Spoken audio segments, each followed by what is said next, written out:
Lord Myners, thank you very much indeed for being here. We were both listening to what Angela Merkel had to say. Some quite interesting comments there, particularly about her discussions with the Anglo-Saxon area. What does all this ban on short selling, which can't last long, presumably, what does it all mean? What's it all about in a bigger context? There's some extraordinary events going on here, which I think are political rather than economic.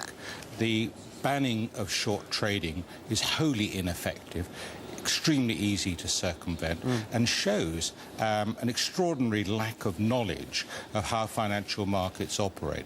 But it's done as a political gesture to secure support in Germany for Germany's critical role in supporting the weaker Euro nations. But the worry, I think, here for us in the UK and the City of London is it's a signpost that in Europe, they're adopting a much more challenging attitude to what Angela Merkel called Anglo-Saxon markets.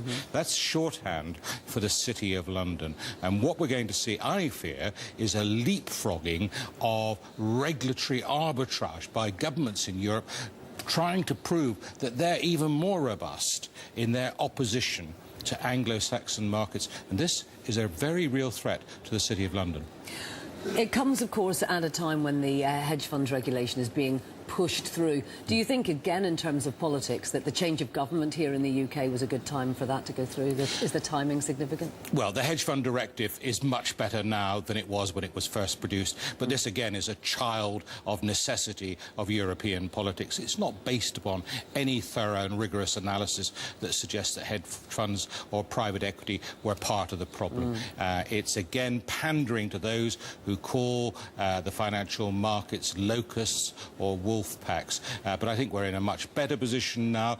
My worry is that we have a new Chancellor of the Exchequer, a Conservative Party that doesn't have strong relationships within Europe, but in coalition with the Liberal Party, which is very pro-European. So will George Osborne stand up for British interests in Europe? This is the big challenge for him over the next few months. Well, we've got 80% of hedge funds in the Eurozone are based in London.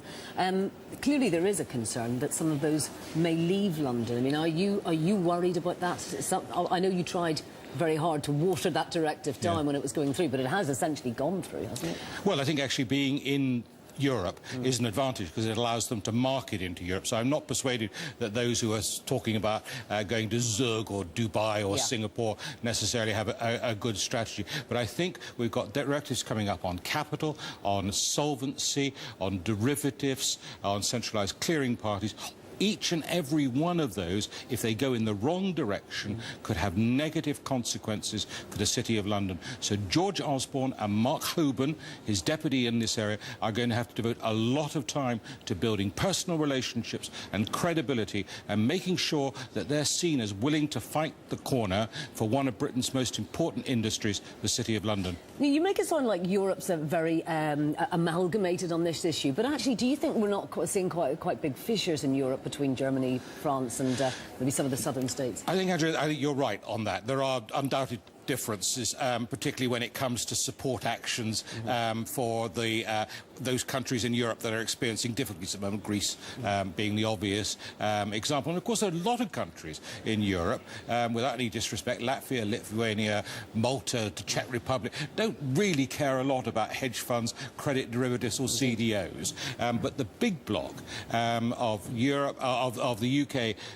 France and Germany will need to establish some common ground on the sort of financial markets we want in the future.